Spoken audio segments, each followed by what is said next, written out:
Why is the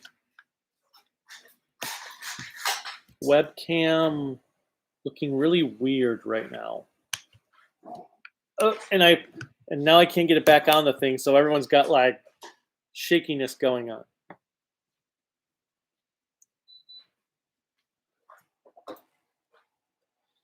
Alright, well, what's up, everyone? I'm Takashi Nokami from the Toku Animation News Network here with Trelka Kane.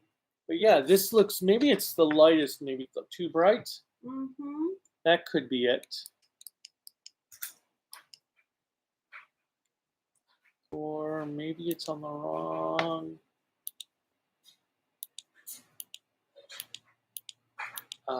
That might be it.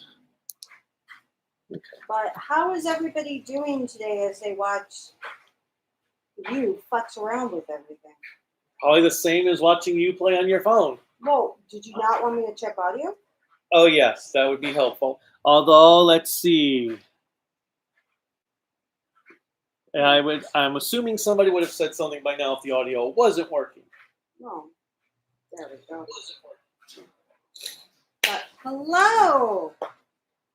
Alright, so we are here today to talk about Gavan Sentai Sheriffman, episodes 18 to 21. Unfortunately, the fan subs for 22 are not available yet, so we won't be covering that one. And meow. And so only one more week of the show left. Yes. So we have the final episode next week. We have episode 22 for today. That will be next week's live stream. So let's talk about where we left off last time. Was we found out Faye's grandma has dementia, and which is sad. Dementia is not a fun disease. And it was more so for, I would say, the family than just the individual suffering from it, because you're watching a person die slowly before your eyes while they're still breathing. It was an okay episode. But our new episode now kicks off with showing Setsuna's past a little bit, where a woman who looks like the commander gave him some advice and told him to like being alive, and gave him a name that she wrote on this cloth thing that I still believe is a loincloth, but I have absolutely no idea. Yeah, named him Setsuna, and suddenly Reiji is there because they've come to realize that there's negative energy coming from a possible love scam going on where a lady's hosting a party and she's bringing two lovers together, but one of them is actually someone who swindles the other out of their money and all their fortunes and then leaves them to live destitute.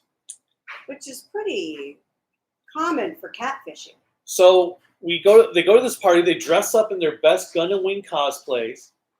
He's been saying this ever since he saw the episode. Well, it does. It looks like they're part of the Romefeller Foundation, the way they dress. All I expect to see are the eyebrows. Like for Dorothy? Yes. But we've got the commander ladies dressed like Zex. We have Reiji with his fake mustache. Looks like he's being a younger version of Romefeller. And we've got Setsuna, who is supposed to be Hiro Yui because he has no personality. I don't know. Setsuna has more personality than Hiro did. Mm-hmm. But yeah, so they enter this party and they're watching, and this guy in this vampire costume falls over and says, "Oh yeah, I just can't wear these really high-heeled boots, and no one likes a short man." And then this woman's like, "Oh, well, I'm a giant woman, so I know how you feel." And then they're like, "Aw, let's go have lunch." Well, it kind of makes me laugh because there's a manga series plus an anime series from back in the day called Love Com, which means love comedy, because the main characters were a short boy and a tall girl, and it's a rom-com series. But so I found it funny that they went with that trope. And I will say, as someone who is very short, with a short complex. well, not simply that, but as someone who's very short, I've had a hard time dating men who are just as short as me. And that's completely unfair to them because some of those dudes were really, really nice. That's the real problem. They were nice. No, it was a me thing. It was completely not a them thing. So I will say I can understand where the shorter guy was coming from. But I will say I've always dated taller men. You're like on the shorter side of all the tall men I've dated. Okay. Like the tallest guy I ever dated was 6'8". So there are parts of me that does feel really, really bad for his like neck and posture. After 25 years of watching your neck and posture not help. What are you trying to mathematically compose? Anyway, on that note, so then we have the party. The hostess comes down. There's this lady dressed as a nun who's like, "You stole my boyfriend from me!" Pew, pew, pew, pew, pew. And she's like, "Well, it's not my fault your boyfriend liked me better." And then the girl gets arrested. And then all of a sudden, they're leaving, and Setsuna and Reiji are like, "Wait, so it wasn't her?" And all of a sudden, she does something that makes them The monster come out. Yeah, she makes the monster come out. Then she does this love attack to infatuate them, and they're immune to it. While all the other men in the room start attacking them and protecting her, and the commander comes in like, "Wait, what's going on?" We never see what happens to that nun lady after that. Like, okay, she would have been arrested for attempted murder and having an illegal weapon, sure, but what about the fact that she was right, that the lady was using devious tactics, and did any of that come into play? So we have none of that. Really? And None of that. And then we have to cut to Daisuke and Agi to give us exposition as to why Setsuna and Reiji were unaffected, which was completely pointless. It's like, yes, we can figure out why they're unaffected. We can see, and we know he's a robot, and he has Emorgare energy. They, of course, aren't going to suddenly become infatuated. We didn't need to be told that. That's a scene that could have been spent developing this woman more and spending more at the party scene. Like, Reiji didn't even need to be in this episode at all. It could have just been Setsuna as commander, and then we would get a backstory on the woman, or have the nun, when they come up and say what's going on, she could elaborate what happened with her boyfriend leaving her and all this stuff. But no, why bother with any of that when we can just give exposition for stuff we don't even need explanations for? Well, obviously. And then I did like the fight with the Amans and Reiji, especially when the camera went into the water and you're watching like from their feet upward fight. I did like that. Well, I think the hard part about this episode is it felt completely unnecessary for the overall plot of the series at this late stage. That's like the whole series. But I liked this episode. It's just there were little things that tore apart from the episode. So when the lady, we find out that she did have some man did something to her, but they never go into details on what he did to her. We just are told, yeah, I had a man spurned me, and now I want to Destroy all men. destroy all men, but we never saw why. We never actually learned why. Well, and she also got mad at the commander because Setsuna protected her when she was about to get attacked from. Was she fired at her? Yes, but Setsuna protected her, and the woman was mad because a man protected the commander versus any man willingly protecting her. But we never find out exactly why she feels this way. I think where I'm going to go with that is we probably didn't they probably didn't show anything because this character is delusional. That she feels a man spurned her, and it's probably one of those situations where she never talked to the man, she never had a relationship with the man. Okay, but we still could have seen that. That I wanted actual. That's the problem with the show. They're not giving character development to the criminals of the week. They're giving an explanation, but not actually developing their motivations. But maybe. Like think of the Rescue trilogy. Mm-hmm. They went into the details on pretty much all the criminals, every episode, why the criminal has become a criminal. But baby, there's two very decisive factors on the differences between this. One, you're expecting a show that doesn't develop its main characters to develop its villains. And two... I mean, Soul Brain did. Soul Brain developed its villains more than... Two, these shows the Rescue trilogy are from the 90s. So? And this is from 2026, a very different era. So, shouldn't matter. Where you would have to take time out to show things, to develop things, when that's not the purpose of the show. But the purpose of the show is legitimately to sell toys that they're not selling. Okay, so let's not have an exposition scene of, well, Setsuna's a robot, and Reiji has blah, but they blah, blah. have to have an exposition scene for all the kids and for me who are bored out of my mind watching these shows to play on my phone and still know what the hell's going on. That sounds like a you problem, not a show problem. No, that is a show thing. No, it's not the show's fault you're not paying attention to it. The show's just boring. And that's not the show's fault that you can't pay attention. That you have no attention span. No, it is the show's fault because the show's Don't talk with your mouth full. But yeah, so I liked the episode in concept. I didn't like the execution. I still think we should have more on the party.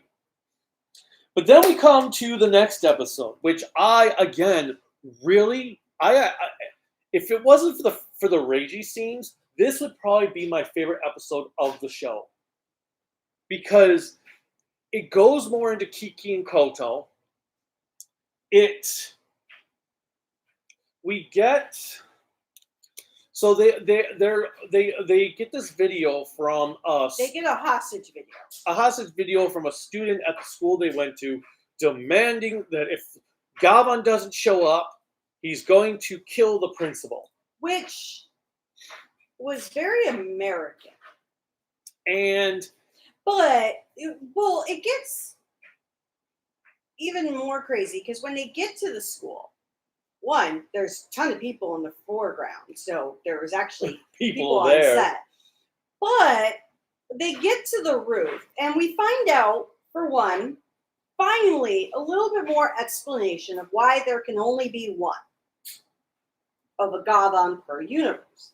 Well, that's later in the episode. Well, but you still get some of that in the beginning because the boy, who is the hostage taker, he knows of Kiki and Koto because they're heroes of school. And apparently this kid failed the test again, just like everybody can fail their driving tests.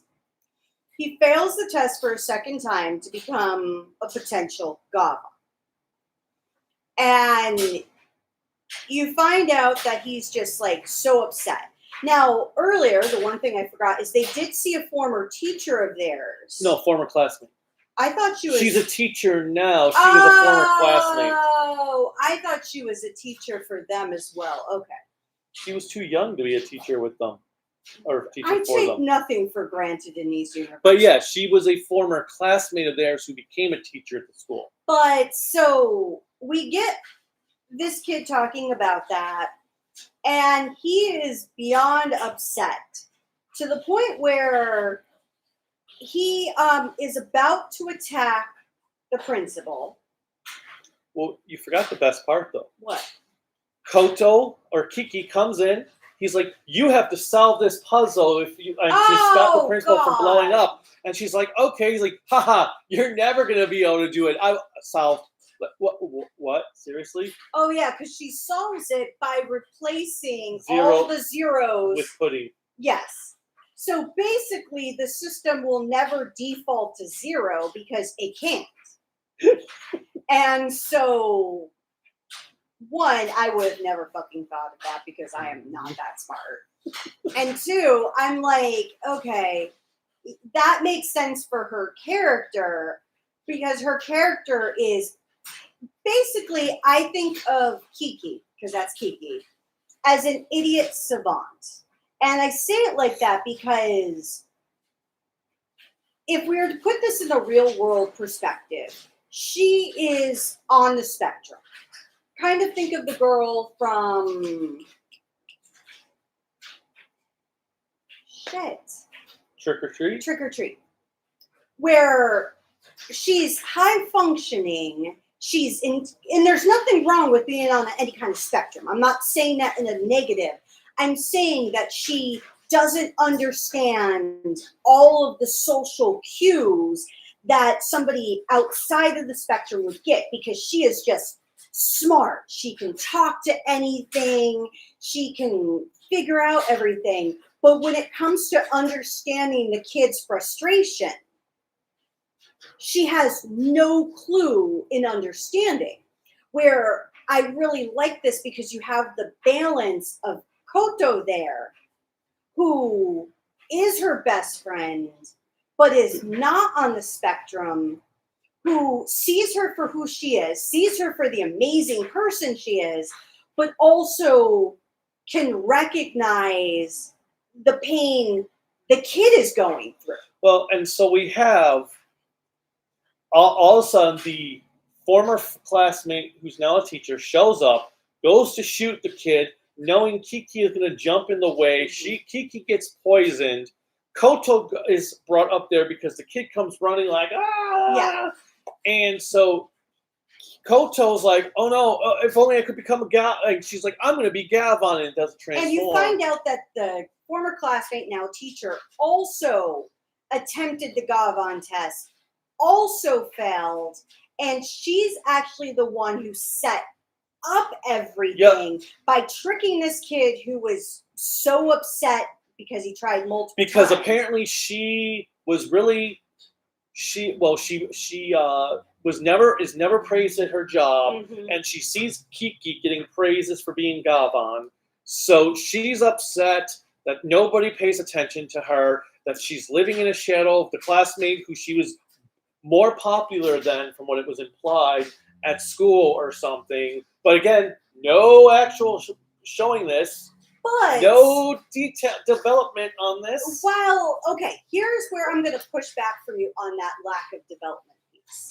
Because this is one of those situations where I think the pain of failing doesn't need to be shown. Well, I disagree. Especially after what comes at the end of the next episode. Okay, fair.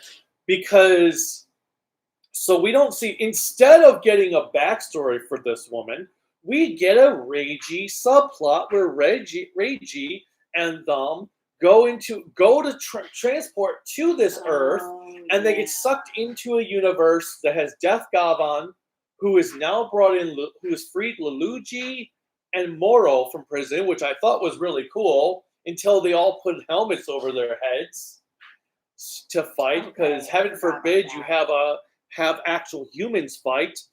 And then they reveal Azazel, who it looks like Emperor Crisis from Kamen Rider Black RX.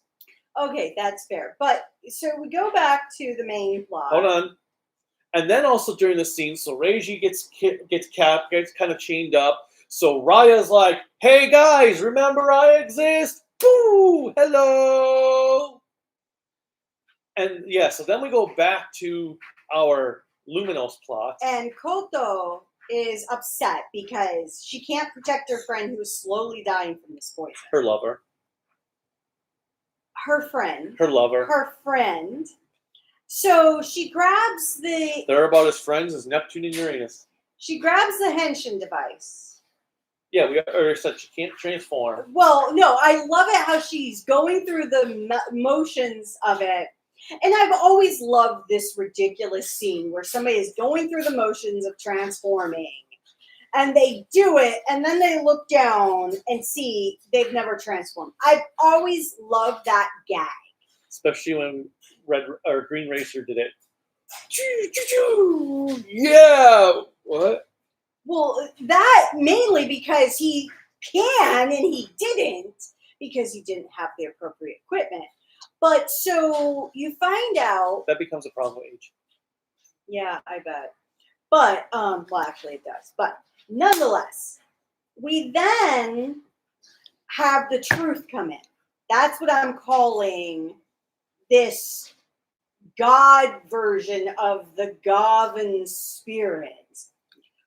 So I'm calling it the truth from Full Metal Alchemist. Comes in and basically says there can only be one Gavan because that's the rule, or I am God. No. There can only be one. I have spoken. This is the way. Oh, yeah, let's do every God mod vision and wording.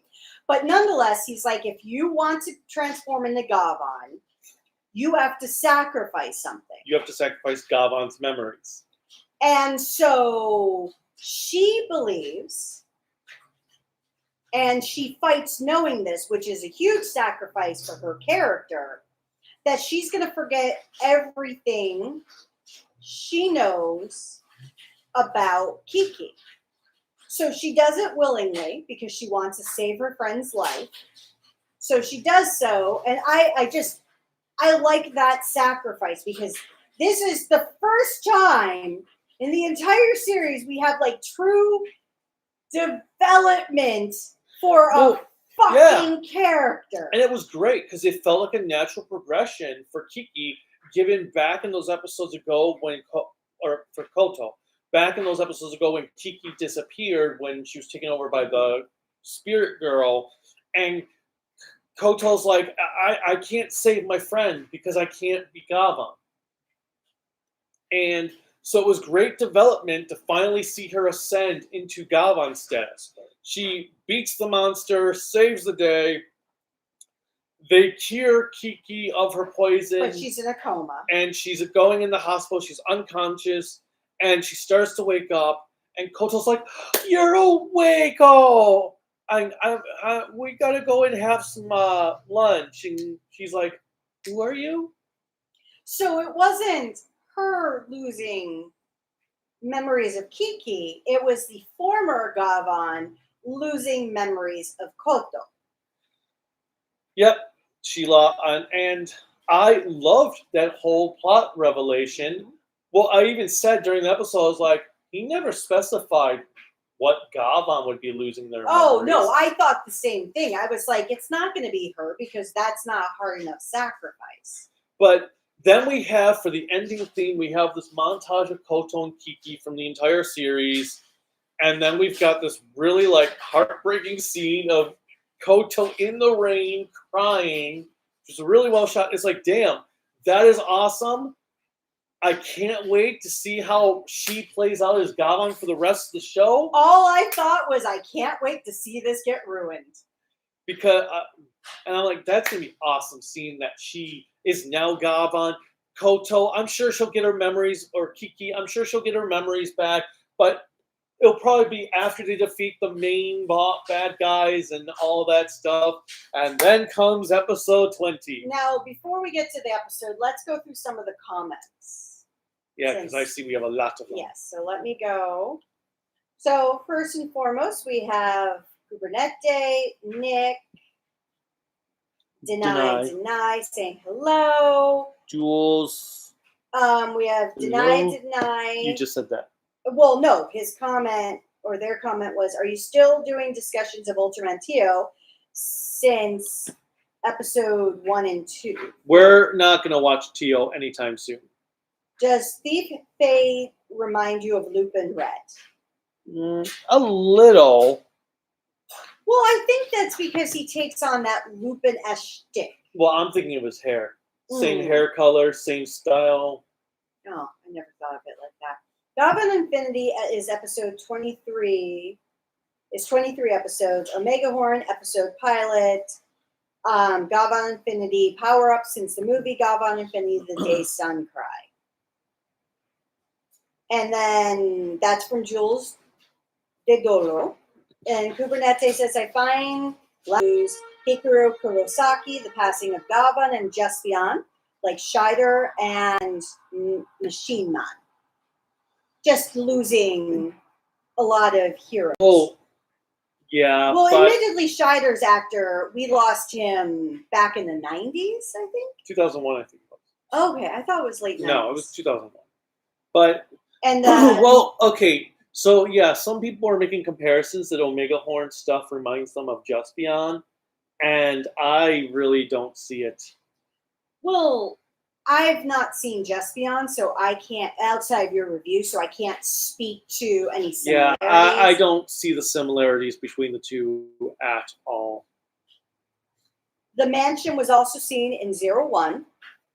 Well, that mansion set has admittedly been in a lot. I was going to say, that mansion has existed since, like, the 80s. Every Well, show. I was going to say, I think I remember seeing that mansion with different set pieces for Ryuki. Oh, no, that's not the same one. Oh. Or at least it could be a different room, but that's not the same staircase. Oh, okay. No, this was the one that was also used in Sailor Moon a few times. Well, yeah, I remember that. And then we got see that we know Common Rare Myth is about a mouse and cat. Should get slapstick comedy like Tom and Jerry. No, I think we're going to get it like Itchy and Scratchy. I hope it's, I was going to say, I hope more Itchy and Scratchy than Tom and Jerry. Nonetheless, if we're going to get that, I know we don't have a mouse except for Speedy Gonzales and Looney Tunes, but it'd be kind of cool if it was like Sylvester and Tweety. Well, didn't Sylvester have some episodes with Speedy Gonzales?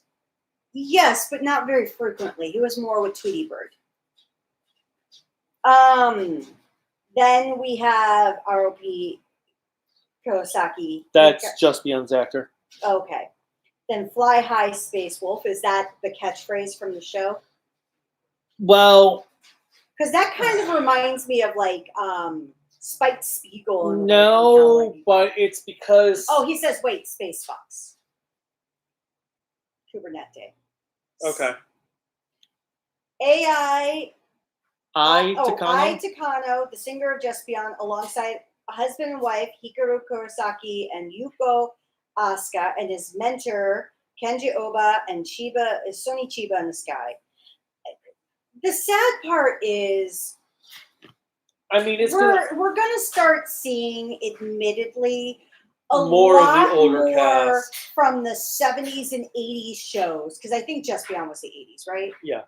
We're going to see a lot more of them passing, because I think with Metal Heroes compared to like Super Sentai, is a lot of the Metal Hero actors were a little bit older than the Super Sentai actors. That, and I think also doing their own stunts. Oh, a lot more wear and tear on their body. Being stuntmen.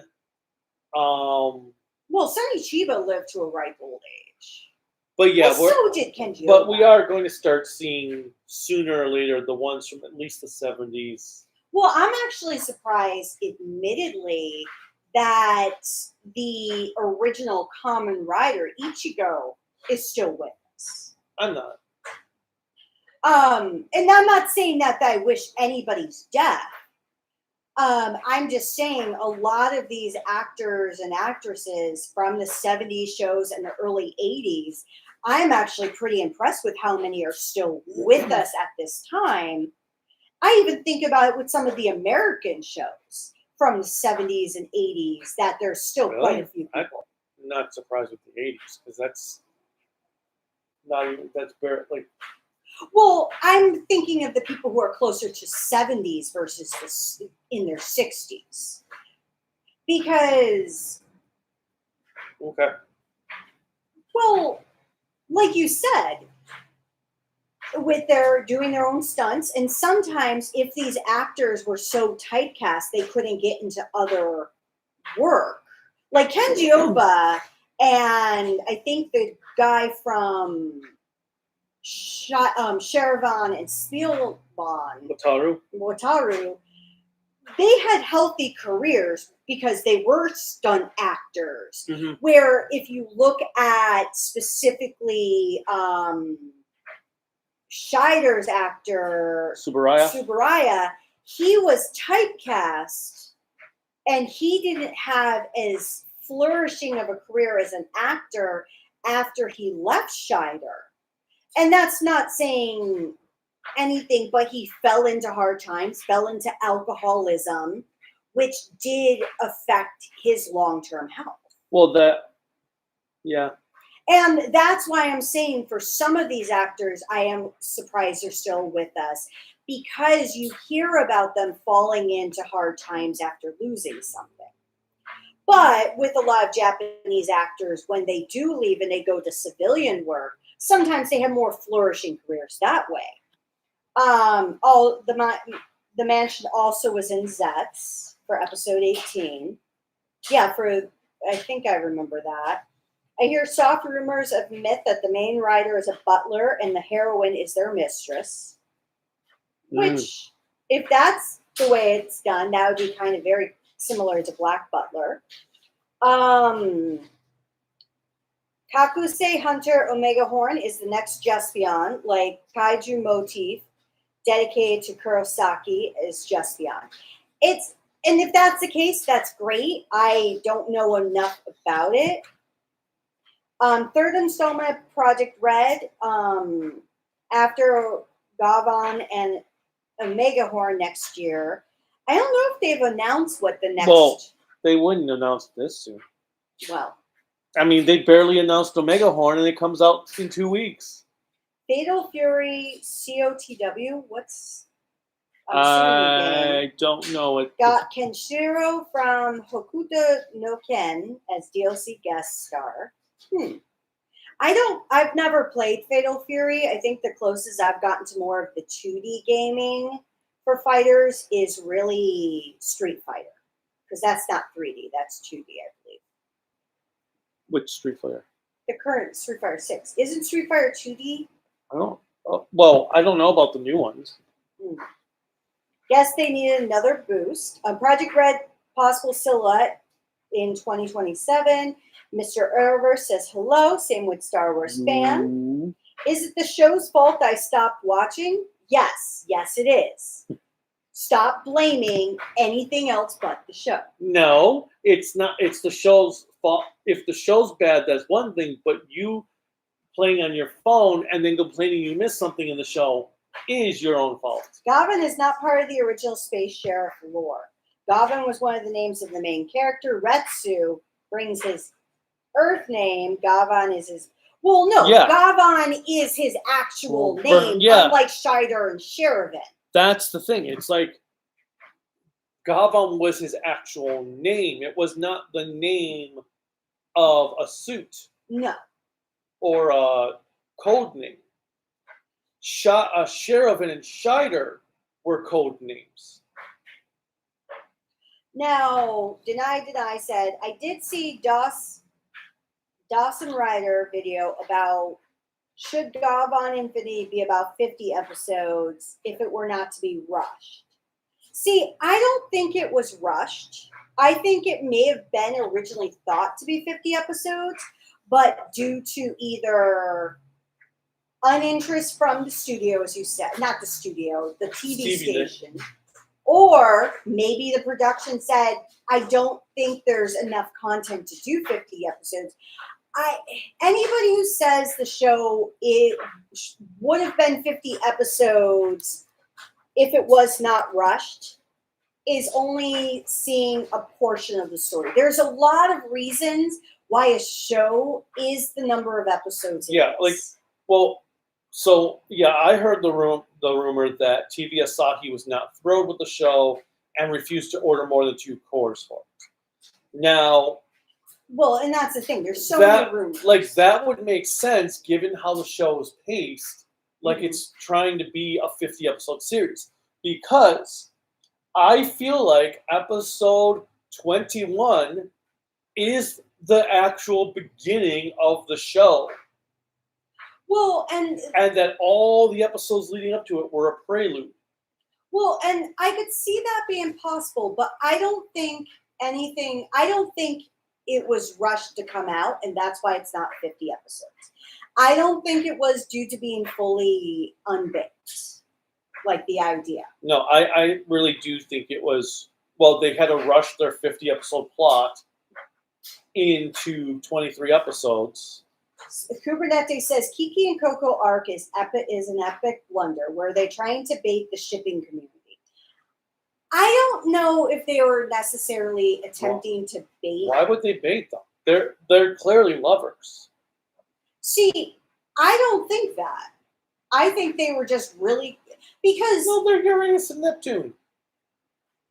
Well, I think that they're Uranus and Neptune.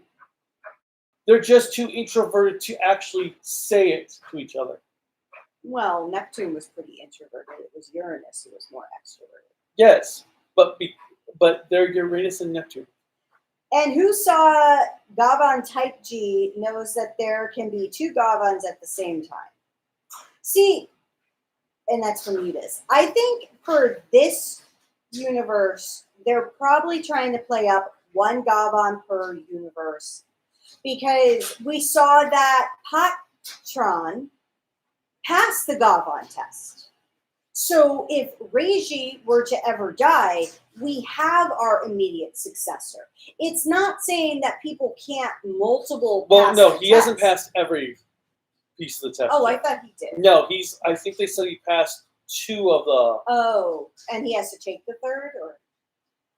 Oh, we forgot to mention them, actually. Wanabuchi and Patron, because they did have a good moment in one of these 2 episodes when they're like, doesn't it suck that the records team has to pretend that they're lazy bums when they're the ones who are truly saving the world? And they're like, hey, can we get a transfer to records team to their commander? And they're like, you can just...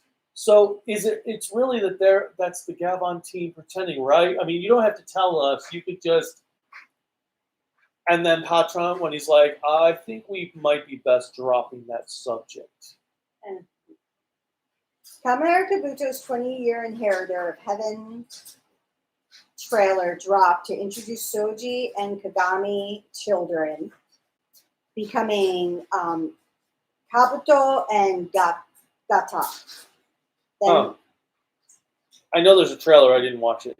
Gavan Infinity, similar to Kamen Rider Amazon and Decade, as shortest episodes count. Don't forget Garo Sentinel of the East, since it's only 8 episodes. And Ultraman Tio has come out, and it's simuldub again, which I'm happy it's continuing to be simuldub. In all legitimacy, I think... because the dub hasn't even come out for Omega yet. Oh. Yeah, the dub. They said Omega has been dubbed, but they have not released the dub. I thought it was simuldub. No. Well, okay. So for anybody, unless you see it on Facebook or Twitter, I don't know if you posted on Twitter. Last week, and we actually planned on doing this video sooner, but last week he had some eye issues. He had a corneal ulcer, which essentially blinded, not fully, but blinded one of his eyes, and it was so painful. It was like a hook in my eyes going... Yeah, thank you. I really try not to think about that. But one of the things that I will say that I'm actually going to be more of an advocate for dubbing of even live action shows is due to that particular situation. I am not saying that means we need to go out and watch dubs for all of these shows. But if you physically can't see everything going on screen to be able to know what's going on. Now, I know you watch shows raw, so this is not necessarily for you. I'm just thinking, like, for me, though, if I can't see the show, why am I going to watch it? Well, that's fair for you. But I'm thinking about all of those other people who may be legally blind or partially visually impaired. Yeah. I am now even more so an advocate for dubbing live action shows because of that. Well, they should because it's alienating a huge community of people. They should dub them for also because people who have reading difficulties. Well, I was going to say who have dyslexia or other reading disabilities that prevent them from truly being able to comprehend everything on screen. Especially with the speed some of the subtitles have to go through because there's multiple pieces of dialogue being run across at the one time. I was always an advocate for dubbing, but I'm now going to be doubling down on my advocacy because of the fact that I got to experience my partner in life being partially blind and having to limit what we could watch at certain points because of the fact that the shows we would watch would be subbed. And then we watched a movie with the most intense character shields ever. Like, if you want to see what takes the cake in perfect plot armor, character shields, Mary Sue character, there is a movie called, I think it's Shadow in the Cloud. Yeah. It's a movie set in World War II with a gremlin attacking a plane and Japanese planes attacking the plane. The main girl, Chloe Grace Moretz. Yeah, Chloe Grace Moretz. She gets knocked out of the plane. She's falling, and a Japanese plane flies underneath and blows up, sending her back into the plane. She goes, whoop, boom, boom, without a single singed thread on her. Like, she did have a torn sleeve from the gremlin earlier in the movie, but she doesn't have a single speck of battle damage at all from being behind a plane that blew her back into the other plane. Like, I'm thinking of all the heat from the explosion and all the shrapnel. No. And then, so she lands there, and then she's like, oh. It's like, oh, yeah. What? No. The torment this particular woman went through. Oh, my God. I have a new level of what is a character shield. And this is supposedly a horror movie. I don't see it as horror. I see it as horrible, but not horror. It's horror because it has a gremlin in it. But yeah, so we watched that because we couldn't watch subtitles. So we watched bad movies because I decided to take bad movies out. He's in so much pain he can't concentrate. But nevertheless, we would have done this video last week. Well, that was the plan, to do this live stream last week. The biggest problem with Gavan is that the first 20 episodes were basically exposition, and then suddenly came exposition. And then the Nintendo series siblings married each other? Oh, God. Where are you at? That was from Kubernetes. I see. Okay. Hasn't the last couple of series been simuldubbed? So I thought the same thing, but apparently Omega was not simuldubbed. Arc and Blazer were, but not Omega. So Superhero Time Block, Kamen Rider Zets is the half one with Omega Horn. Last time Goju and Gavan Infinity, we got Zet's now Captain America Horn and Kaku. Oh, speaking of which, they have a new trailer out for Omega Horn, where you get to hear his voice. Does he sound like Ash Ketchum? He sounds like Takaharu. Ninja. Is it the same? No, I don't mean the actor. I mean the screaming sounds the same. I was like, oh God, okay. I'm glad we're not watching this show because I can tell you right now, I already know I'm going to hate this main character. So, Deny asked, this is kind of a lame question. Since Myth is animal zodiac and we are in the year of the horse, should the design of the Kamen Rider horse do like a sunset for equestrian girls? No. Let's not like encourage the brony to go a little crazy there. Very Japanese thing. Girls cute though. Hold on, you missed one from Udis. Oh, Suddenly, that thin guy who works with Reiji is a competent fighter. Even Wanabuchi and the other guy became competent. Oh, well, Wanabuchi and Patron, I always kind of thought were supposed to be. It's just they were being portrayed as comic relief. And Daisuke, yeah, I like that scene because that's episode 21, yes. right? Yeah, I like Daisuke's fight. And so Arrowverse was asking because they haven't caught up with the Ultra series since they're still on Ultra Q. And Kamen Rider Kabuto 28 years later, I'm just going to call it that rather than the entire title. Gon played Kamen Rider Drive's actress Fumika Baba, if you recognize her from Medic Roidmude? Roidmude. I don't Medic. even... Oh. The Roidmude who wore the black Gothic Lolita outfit. Oh, okay. Didn't watch Drive, got bored by the toy cars per Kubernetes. Oh, Drive was so incredible. Now, okay, so here's a really quick subplot on Drive. When we first started watching Drive the first time, he wasn't into it. I love the gimmick of toy cars. So I am a car nut. But we found the show very repetitious. Initially, the first So time. we dropped it. And then when we rewatched it a few years ago, it turned out we dropped it the episode before all the shit hit the fan. So I love cars. I'm a huge fan of cars.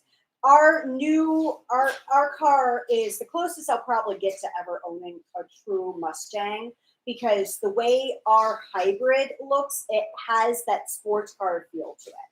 So I love it. I mean, it does have a GTA mode. So... But I love cars. So Drive was huge for me. And I have a lot of the gimmicks from Drive. So I love the gimmick. But I can understand why somebody wouldn't like a toy car gimmick. Because you are not all that enthused by the toy car gimmick. But you're not a car nut either. I'm not really a car person. Transformers is like the most cars, and I prefer the robot version than the car version. I was going to say, do you even care about the car versions? Not really. So you have the car versions because they come with some of the robots. But you never even transformed a lot of the robots back in the car modes. After you had them in the robot mode, well, especially some of the earlier ones, that was a pain in the ass. Did occasionally. The alternators I didn't because trying to get those back into car mode was like pretty much impossible. You never could repeat the process of that they had them in the first time. Okay, but let's see.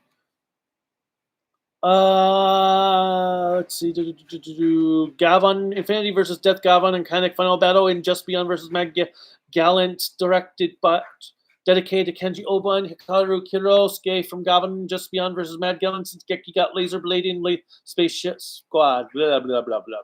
Momotaro's from Superior Realm.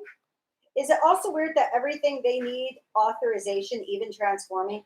Okay, working for a federal government adjacent company. I surprised I don't need fucking authorization to use the bathroom. I was going to save this for episode 21's talk, but we're sorry, sir. We can't protect the world because we haven't been given authorization to protect the world. Yeah, I know everyone's dying and the world's about to be conquered, but we haven't gotten authorization to move. But I have to have authorization. And I work in HR, so I'm already an authorization compliance queen. But I still have to have authorization for everything. And our engineers have to have authorization for everything. So this being a government agency needing authorization for everything, do you not know that the government actually has to sign a bill for the military to buy more hammers and nuts and bolts because it's a special fund? So it is not surprising. Sir, I need to go pee. All right, let me contact the other 8 commanders to make sure that it's okay for you to pee. Boop, boop, boop, boop, boop, boop. We only have 7 permissions, so you need to wait, sir. But I'm about to pee my pants. Well, doesn't matter. You're going to have to wait. I like how Kubernetes says they were going to Ryuki it, but chickened out. Gavan Phineas is Snoresville. Koto's a cute Hafu, though. What's a Hafu? The hell? I'm going to look up that. I've been looking up some words I have no idea. All right, since we've got some comments about 21 coming up with the next comment, let's talk about 20 and 21 and then get back to comments. Okay, hold on. So 20. Episode 20. Episode 20. Hafu is a Japanese term. Kind of racist, though. It means hafu. Basically, it's for somebody who is Oreo. Biracial. Like an Oreo. Yeah, that's kind of racist in a way. I'm not saying you're racist. Okay. I'm just saying, damn, the Japanese seriously have to have a term for this? It's bad enough they have a term called gaijin. All right, but 20. About 20. So we continue right where we left off, where Kiki's in the hospital, Koto's visiting her, Fade comes in because apparently Fade is best friends with these girls, and there's no one else in the universe he could be friends with, no criminal underground that he could hang out with, no Phantom Thief convention. I guess they just steal each other's show, maybe. But he comes in there, and he's all like, hi, yeah, I heard you're in the hospital. Cool, who are you? And I was like, damn, okay, well, we're finally going to have some justification for why we saw that scene with his grandma, because now he's going to be like, oh my God, okay, well, I know what you're going through. Well, I did see a flash. But he's going to be like, I understand what you're going through now. So Koto, my grandma has da-da-da-da, and she can't da-da-da-da, and I told her da-da-da-da. Well, I just thought it was really fucking weird that Faye just, by your leave, walks into the hospital. Yo, my friends. Like, what's up, mom? Bitches. You are a criminal just walking like your shit don't sink into the hospital saying, yo, what's up? Maybe he walked in his normal clothes and then went and changed before he went into their room. I'm just like, what? But, and then, so we have really nothing on, Fate doesn't even really do anything except for like that, stand there, be like, what? And then have like one moment where he's just walking with Koto. Mm-hmm. And then we go to Reiji, finally, they need to ask Kiki a question with the Emor gear. Yeah. They go, and then Reiji finds out, oh, what happened? Oh, man. Well, let me have a conversation with the higher ups. I can fix this. And then all of a sudden, basically he Karens. Then all of a sudden, Death Gavan shows up, pulls Reiji into this whole fight sequence, telling him, if you give in to the cult, you will be able to save her, because then You can do whatever you want. And Reiji's like, oh, I can use my power, my negative emotion powers from this whole emo gear thing that you gave me and use that to heal her. Okay, by my powers combined, you are now healed. Well, I really did think it was shitty. It's like having those characters that die in one episode, and the very next episode, they're immediately brought back. Oh, and this was the one that had Moro and Luigi come in. Mm-hmm. Not the last episode. Oh, yes. I oopsed on that. Yeah, this was the one that had them break out. They broke out of prison off screen. And then got the professor.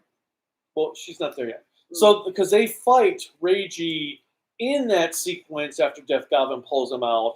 And that's when Moro, who seems like he could be capable of fighting, just has a metal helmet come over his head so you can't actually see the stunt actor. I don't understand why. I don't understand why these shows don't use stunt actors anymore out of costume. It just is annoying. Maybe they saw what happened with Scheider, and they're like, we can't match their hairstyles or build. He wears a hat. So? Put on padding. They did it for Yellow Owl. Well, they did it for Prehistoric Dude too, and Kyoryuger. Right, but okay, so we get what was his name? Ramirez? No, Ramirez is from Highlander. No, it was Ramirez as well. But it was like, so then Kiki gets all her memories back, and it's like, what the fuck was that? And Koto immediately loses the ability to become God. Yeah, she just, all that development tossed out the window to make it. I think it would have been better if it had just been Kiki saying, you earned the right to be Gavan, I will be your assistant now. That's how it should have been. No, we just got to retcon, making episode 19 completely pointless. Mm-hmm. And that's part of the issue why 19 cannot be my favorite, besides the Reiji thing that happened in the episode, because this completely undermined the entire impact of what 19 did. I just don't understand. There was no reason to have Kiki get her memories back right away. Just save that for the reward for defeating Azozov. So everything, the whole thing was just bullshit. Oh, and then there was that really bad green screen background when Reiji came crashing down in the ground, and he's like, does his like superhero landing type thing. And it looked worse than King Oger in that moment. I was like, oh my God. And then we do have a scene where we've got Quam is staring at a computer screen, and we've got these two brand new higher ups that show up. One older guy with not suspicious at all. Red eyes, and the other guy with glasses, and it's like, oh yeah, they're not sus. They're not going to turn out to be villains. No, they're not going to be villains at all. Guys that show up to like 3 episodes before the end, acting all sus. No, they're not up to no good. I mean, the guy's got red eyes. That's kind of a clear indicator right there. You have a red eye. A red eye. Go. I'm only half evil. Oh, get with the program. But it's like, come on, dudes. Be more. If you're gonna do this, make it an ongoing story arc for the entire show. Like, hey, we have someone in the ranks who might be betraying us. Well, especially when you get to the episode where we need authorization. So yes. So our episode 20 ends with Leluji, Moro, and now their newest recruit, as in being a commander of this, which is the friend of the former classmate teacher from episode 19, who had no character development beyond a piece of exposition, which is why I said she needs to have an actual backstory, because she's being presented as a main villain. because you gotta have a main villain for Luke. You gotta have a main villain for Rage. You gotta have a main villain for Setsuna. Gotta have a main villain for Raya, and you gotta have a main villain for Luminos. But They could have made Fade the main villain. they could have done a lot of stuff with Fade. He just fades out. I kind of feel like they primed him by seeing the reason why he does what he does with his grandmother, where he could be tricked. Well, yeah, they could have had Fade, but Death Goblin go up to Fade like, hey, just so you know, if you work for us, Your grandmother will be healed. Azazoth can heal your grandma, yeah. And that, boom, right then and there. But no, we've got to pick this character that was introduced in episode 19 who had little to no backstory. Just, I was in your shadow and nobody paid attention to me. No one recognized me. Even though she was a popular student. But, yeah. Which makes no sense to me. If Oh, you're, it does. Because usually the most popular students are the most shallow. The most stuck up, the ones who get upset the most when they don't get their way. That's why I was only popular with the dregs of the universe. That's why I try to mind my own business and let stay out of the. Just let whoever wants to be popular, let them be popular. I don't need that. Oh yeah, no, I didn't But- give a shit about that stuff. But I did like that scene at the end, especially then when you see all the cultists there cheering. I'm like, oh my god, we finally have villains. We actually have villains. It took 20 episodes, but we've got villains. This is awesome.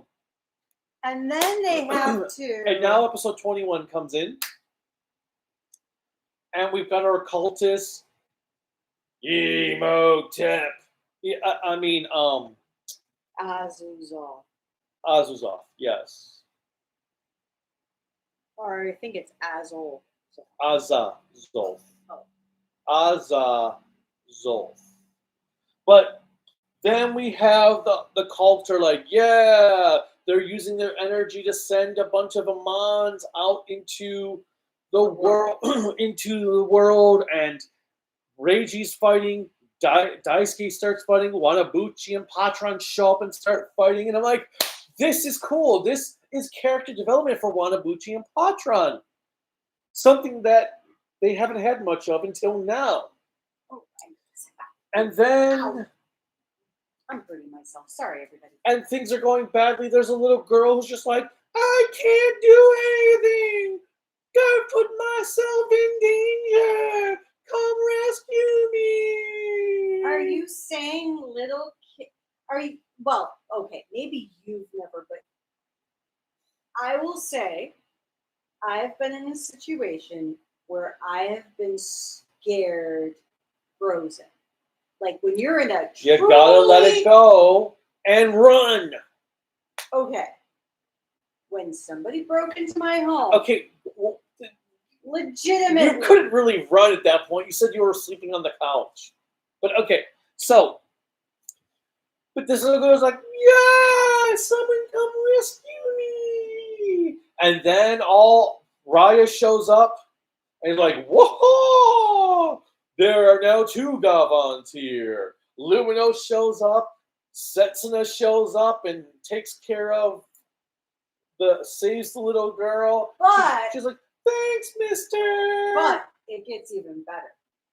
The commander is there as well with Coco. Oh, yes. Koto? Yes. Yeah, Koto comes in. The Setsuna's commander's in. We see Gavant. I'm like, oh, yes, Gavant's back. And who the hell are you?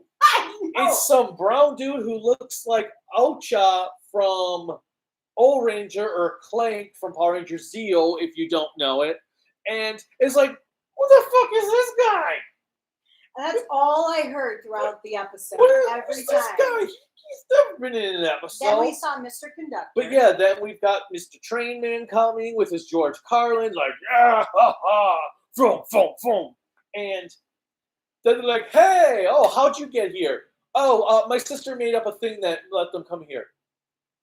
And then Daisuke is like, wait, since they're all here, does that mean, oh no, we don't have any more left for you? Well, okay, so one, I'm still confused on this though. Why does Setsuna need it? He's a robot. If Agi can traverse the multiverse without issue, she's a robot. Wow, you rhymed. Setsuna should be able to have a problem. So why does he need it? Everyone else, sure, that makes sense, but what the hell? And yeah, but then Daisuke's like, oh, but it's like again more stuff that was done off screen, not shown to us, and his sister hasn't been seen at this point in like 5-6 episodes. Well, we saw her in like a real quick scene. Yeah, like 5 or 6 Oh, episodes was ago. it really that many? Yes. Oh. Because it was the scene when Raya is told to stop investigating Death Gavan. Yes. But, and more, so then more, the cult powers up, which then activates the Maku ships in the Maku space, and they start coming out, and they're attacking. So all the Gavans get into their ships, or they fly up, and then we see a green Gavan, we see a purple Gavan. It's like, what the? They look like they're just repaints of Bushido and Luminous. But I'm like, who the frick are these guys? And then the commander's like, oh, the vision has changed from what I saw way back in episode 1. Like, no shit. That's what happens when you change time. Well, I'm like,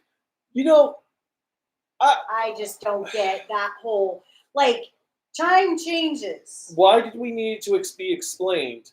And anyway,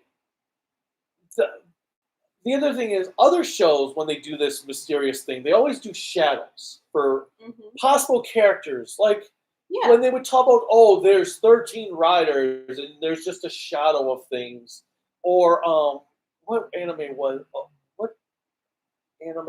it when they talked about minion that the kingdom had like these soldiers? They did them in the background. Well, I know that Utena did a lot of shadows. Utena, well, Magi Ranger, I think it was also. They said they have these 4 beings, and the only one they actually showed was the one on screen that attacking at that time. The others were in the background as just black silhouettes. They could have done that with the opening sequence of the show, so they didn't have to change what the command com would say, put in this line of, oh, things have changed in my vision. Like, yeah, no shit, dude. And then we've got Sus Commander showing up again behind him, like, and That's really what he said? that's what it sounded like to me. And then they go and, okay, we need authorization. And one person's not doing authorization. He's just there sipping his tea like, oh, glasses, dude. Yeah, I figured as much. I know. I'm like, wow. But I like how Wanabuchi and Patron knock him out. And then use his fingerprint to do authorization. I like that. Yeah, that was great. That like really fit. Again, the development for them that's been very little. And then so finally we have our Mobile Suit Gundam battle of CGI. Everything, ships are being blown up. The mobile suits are shooting around. And one thing I noticed, the Death Gavan's Gavarian is actually the Ava 01 colors. Yeah, I got to hear about that when watching. Like, please let's not reminisce about Ava. And then they defeat all the ships, and even though the cult's not actually defeated, the commanders are like, all right, cool. Since you've won, we're shutting down the Gavan program. Like, wait, what? Like, oh, they're pulling this trope. So we're going to have a full episode of them arguing about why the Gavan program is needed. They will get it done at the end of the episode. If that. And then the next episode will be the grand final battle. Yes. Where all the villains will die in quick succession because the show's ending. Well, is it ending? Because I thought it was just continuing on into Megahorn. No. Omega Horn is the next one, but it won't be a direct sequel. It's just going to be in another universe with another plotline that But Reiji will show up in. people have been talking about the fact that this series is supposed to be. This is why I listen to rumors very lightly and give them such small. Now you're just dropping crumbs on yourself. Not even that. The crumbs aren't even falling out. Oh. They're just stuck at the bottom of the bowl. That has nothing left in it. Well, the audience was watching me eat, weren't you? So are we taking a meal break to watch you lick up crumbs? Okay, but go on. I'm a little concerned about you. But, okay, You're talking about continuing rumors. Oh, just the continuing rumors about with like Omega Horn or the next Project Red series or anything like that. There's a part of me that just doesn't even want to give them the time of day because 99% of the time they're false or embellished to the nth degree. Maybe we just need to start rumors. So I heard from a friend of a friend from the cousin of an employee who works at Toei that they are planning to have a card battle in Omega Horn. That they plan on utilizing cards similar to what you've seen in Yu-Gi-Oh! To do their battles. I think that sounds legitimate.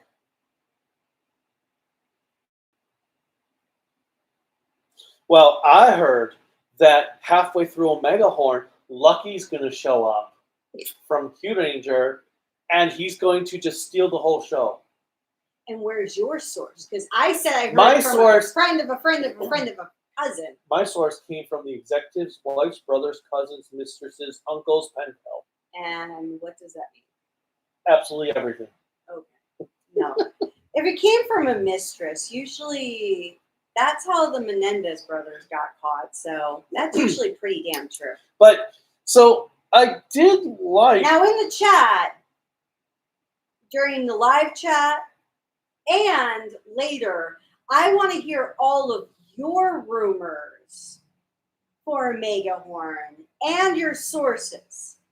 And I beg of you to make them as ridiculous as possible so that we can create this wave of rumors. Well, the other rumor is that Omega Horn is going to get a job at a pizza place and start delivering pizzas. For Domino's. Yep. Or is he going to do it for Pizza And Hut? he's going to end up meeting these like Ninja Turtle type characters. Is he going to deliver food to C2? Because I know she loves pizza. Lelouch might have some words. That's fair.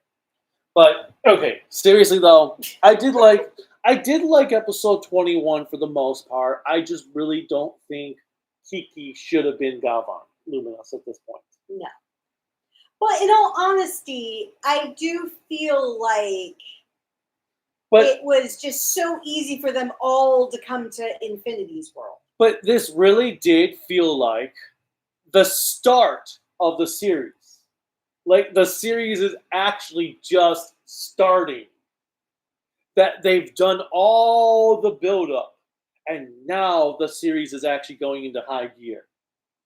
Yeah. That for the next 30 episodes, we're going to be a non-stop explosive plot development. See, even if this series were to be 50 episodes, with the way the first 20 went, I would not be believing that even there.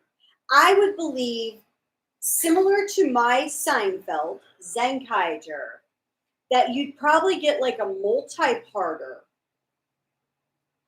And that arc would be done and they would go on to the next arc. I would not think, oh my God, the next 30 episodes are going to be epic. Well, I wouldn't have had faith. I mean, Boomer was epic for the last half of the show. Yes, but Boom Boonger was good all the way through. Yeah, well, yeah. So there's a very huge difference. Okay, let's go with Gojuger. Gojuger tried, after a period, to have this tonal shift to be epic. No, no more Gojuger. I'm sick of hearing about Gojuger. Well, yeah, because it's what canceled Super Sentai. No. Oh no, I forgot. Hasbro got into bed with Bandai, canceled Super Sentai because that way Power Rangers will be technically no more in America either, because Hasbro won't own the future license. Yes, there you go. Hasbro had Sentai canceled, so Power Rangers could permanently be canceled. So Hasbro can completely do away with Power Rangers without actually having to pay any licensing fees whatsoever for Power Rangers going bye-bye. Absolutely. It makes complete sense. And if you believe that, then I should tell you as well that Microsoft and Apple were once upon a time supposed to be the same company. Oh, wait. That's actually true. Yes. Because Steve Jobs worked for Microsoft. Oh, and got fired. Because Bill Gates said, well, what you're trying to do is too much like mine, so it's a conflict of interest. So he fired him. So Steve Jobs was like, fine, fuck you. I'll make my own company. I know. So it makes me laugh because I had to give a little bit of truth to crazy ass business shit. Like how the Artemis flight is actually didn't actually happen. No, the Artemis launch that just happened It didn't actually happen. occur. But the problem is, who's the next Kubrick that filmed it? Because I clearly saw it fucking happen. Now the moon landing, sure, I saw the Kubrick set. I could see how it could be fake. I did. It was in American Horror Story. They showed the Kubrick set of the moon landing. All right, but anyway, so I feel like the series is just beginning at this point. We're finally kicking off the show. Things are going to be great for the remainder of the series. It's going to become the greatest finale ever. The greatest series for the next several weeks. Oh my God. Okay, let's get back to comments. Oh my God. Okay. All right. So, let's see. We were at Gavan, Jules Dodoro, Gavan episode 21 is the reference to Shider, Spielberg, and Deca. Red had shooting formation. Oh, I did like that shooting formation bit. That was pretty cool. There was also a huge red herring, which was Reiji never losing his mind to the evil, despite him having Abyssal Maku within. Abyssal? Oh, I wonder if that's whatever version they're watching, the translation for the Maku. B-Fighter reference in Infinity, and Luminous had Gavan Infinity use Gavarian Trigger Express, like Super Blue Beat, Final Blow, and Ready 2 as replacement user from Mai, like Koto in episode 20. Omega Horn suit looks like repurposed Go Buster Red. No. If it looked like repurposed Go Buster Red, it actually would look better. No. It really looks like a Domino's pizza delivery driver from the 90s if you watch Turtles 2. Okay, I was going to say, no, it looks more like not Red Buster. It looks like his Chinese bootleg counterpart, Busta Ray. No. Okay, remember Kino in Turtles 2? Obviously, we just watched Ninja Turtles 2. I think the Omega Horn outfit looks like his I pizza showed delivery. you the picture I did where I put him in Yes, I'm just saying. Remember, Maybe they got a If- kid with box of Play-Doh or something. if your monster is not defeated in 30 minutes or less, your pizza is free. And then Kamen 64 says, hello, my peeps. And then Star Hello. Wars fan says, you are right, probably to me. Hiroshi Fujika is 80 currently. And he's the original. Yes. For some reason, I thought he was younger than that. But No, I thought. Kamen 64 says, first those guys, Chuck Norris, Davey Chase. Who else are we going to lose?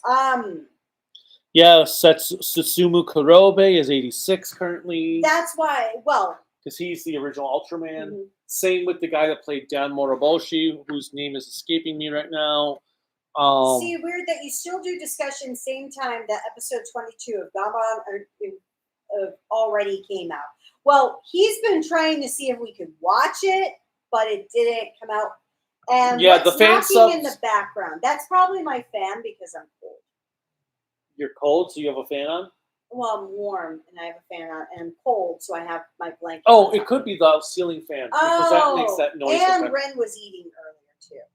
I have been watching My Hero Academia. I'm on season 2 of the series, and I'm almost done with season 2 in English. Going to watch the movie later this week. So, all right, for an Arrowverse, definitely let me know what you thought of the anime for My Hero, because I love the manga for My Hero Academia. I started watching the first season, got to the second season. I could not get into the animation. I don't know what it was. Just the animation and the voice acting just didn't do it for me. That I immediately went out and bought all of the manga volumes at that time. It's kind of odd to know about Myth and 12 Zodiac, even though I think it should be 13 like Furuba. And have the cat be the final villain. Let's see. I heard it should be the same as Ryuki, Gaim, Geats type of story with how many writers.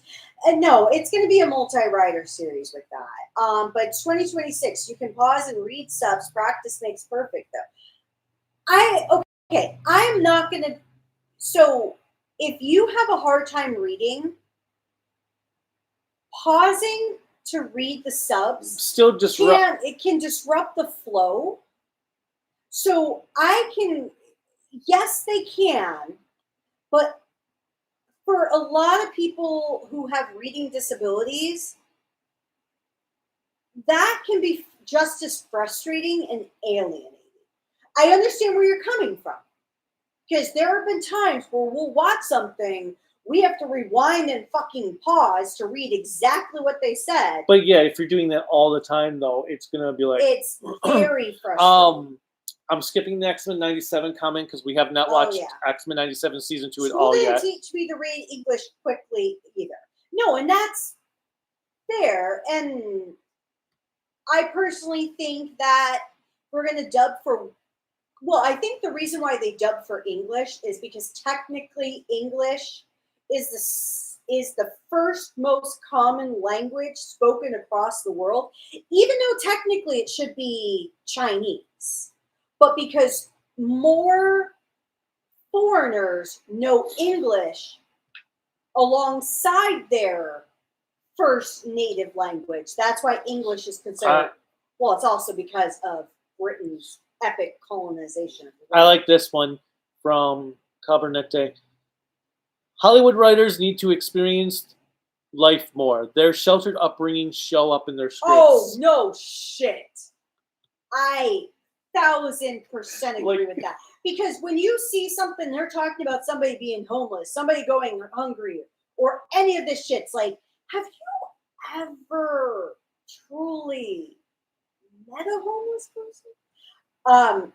Commodore 64 says Chloe Grace Moretz is cute. She's like, oh, that's password. I know. I grew up with the dubbing of anime like Pokemon, so I'm fine with subs as long as I can find the subs of the show in Japanese or other languages that I don't speak. 64. I already made a video. Fair. I already made a video on Sony not doing physical media, so go check that out. I am pretty much done with buying new games once they're digital only because I don't do digital. And Priscilla agrees with me that they love Kamen Rider Drive. And Priscilla also agree. Oh, you're right there. Okay. Chat order seems to keep changing. No, it is changing a little bit. Star Wars fans, since I heard the news about Shell Factory no longer wanting to release Sentai, it's not that they are no longer No. They never. There's nothing about not releasing Sentai. Their license expired, so they can't keep it on anymore because they don't have the license for it. So yeah, it's not anything to do with them not wanting to do it. It is all to do with they don't have the legal right to. That, and they can't release it without Hasbro's permission and Toei's permission, but Hasbro has to act as a middleman, and the current state of Hasbro is they're not going to spend that kind of money to do that. Now, maybe more experienced companies like Discotech can find a workaround, a loophole, but that would may require Discotech to have an interest in doing Super Sentai. Yuda says they never liked Transformers, which I can appreciate that. It's really in that time capsule that you either love Transformers or you just never got into it. Omega Horn is the Gavan Infinity successor of Emo Gear called Igor Gear. Can be summoned. For a giant robot that needs so much authorization, their powers are depressingly mundane. Yes. Too much. Well, I mean, it can't even pick up a spaceship that's fallen over a cliff. They have to get a hook and crane to pull it up.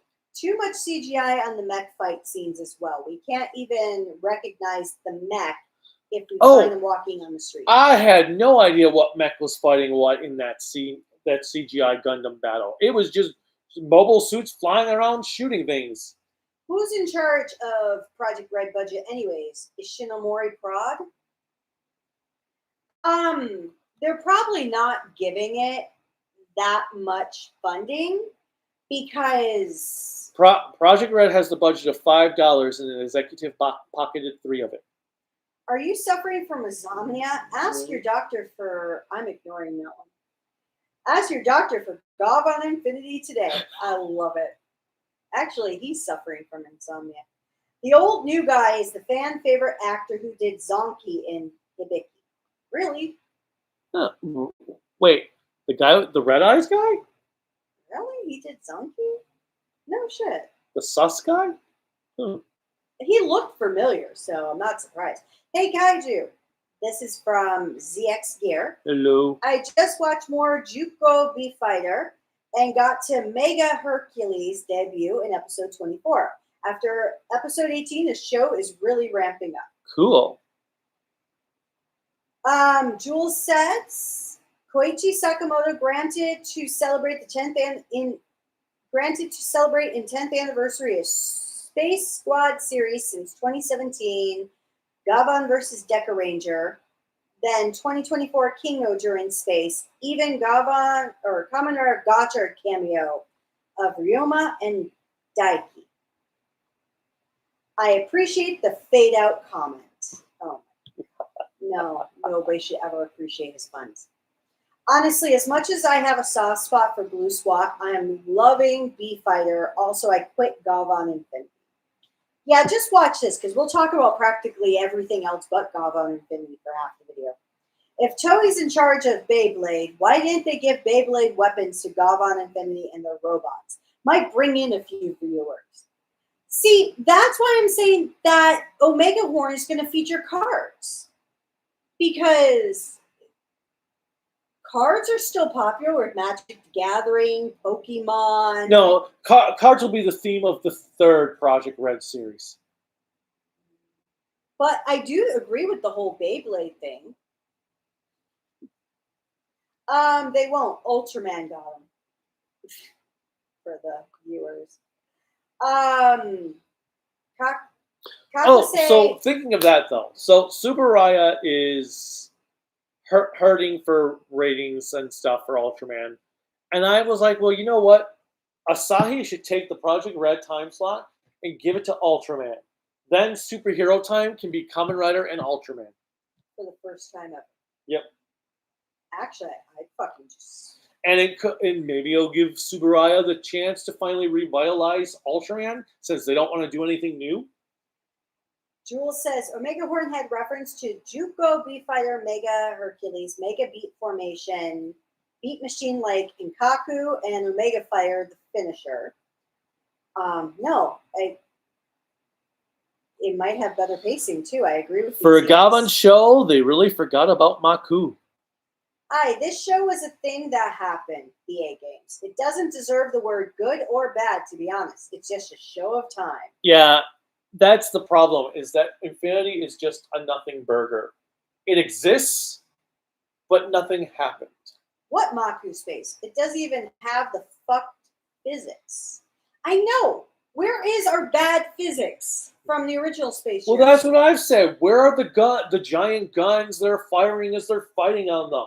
Where are the upside down crucified Santa Clauses?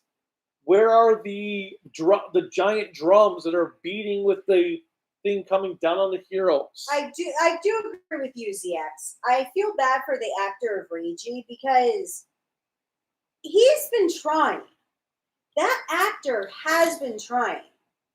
Even at this point in the show where he'd have justifiable right to phone it in, he is still trying to put in effort. Maku as an organization doesn't exist. Why do modern writers just grift off older licenses and not show respect? I like Curbinette's answer.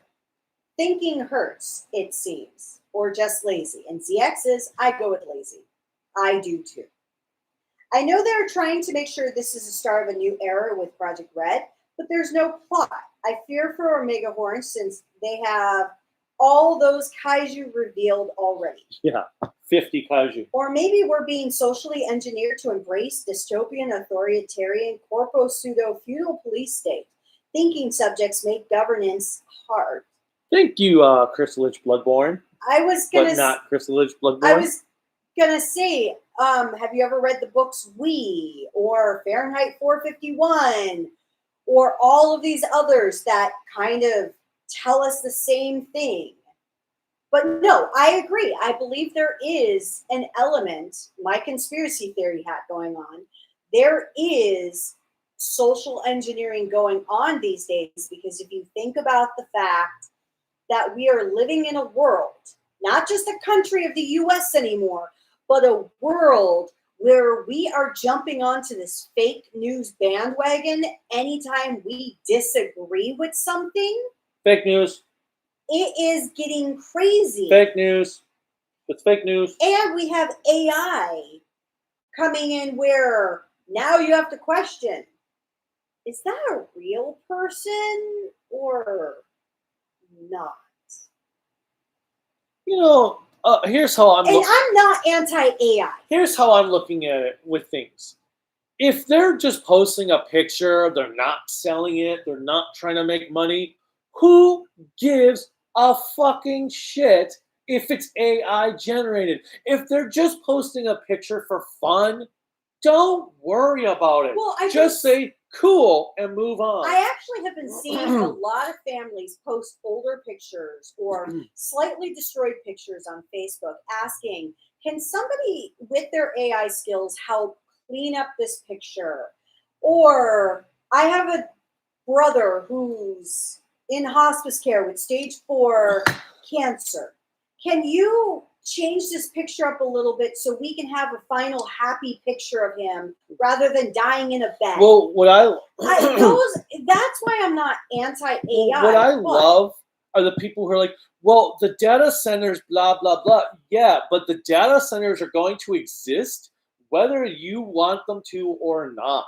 Well, they already exist because of crypto. If they're going to exist, you might as well at least use them. And there are other things that take up more things than the data centers, like golf courses. And now we're back to your biggest pet peeve in this universe, golf courses. But that was not intentional. It really is that there are more data centers for golf courses and stuff than there are. Wait, really? There's more data centers than golf Well, courses? I don't know if it's exactly called a data center for a golf course, but there's more things that manage golf courses than there are like the stuff that sprays the water and those Sprinklers. systems. Yes. No, not but the special type of water. Oh, reclamated. Yeah, all that stuff. There's more of those destroying the environment than the data centers. Wait, reclamated water is bad for the environment? Or whatever controls the reclamated water. Oh, I didn't know that. So yes. And and like 8 people just left over no, the it's AI commercial. comments. All right, but anyway, I'm assuming. the A Games feels like episode 21 was written by AI. I don't think it. Because of all the random Gavans appearing. Okay, that part I could see. Grand says finale was better. I hate Project Red so far already, and we're not even into the second series. Well, we missed a comment. Oh, Nick met Brad Hawkins at Ranger Stop. I remember that. He brought up Space Sheriff, and he was the grandson of the man behind the special effect. So he told him about Subaraya. okay. So Subaraya did die in 2000. Okay. I couldn't remember. SpongeBob and Ash Ketchum will be in Omega Horn. I love it. Thank you, the A Games. That's a good one. Is it true that Machine Man and Bycrosser BDs were announced officially by Toei? No. And ZX. Oh, go ahead. Bycrosser is in the poll for possible Blu-rays in Japan. Machine Man was last year's poll, and it didn't get in the top 4, if I recall. The top 4 was Spielbahn, Changerion. I forget what the other 2 were.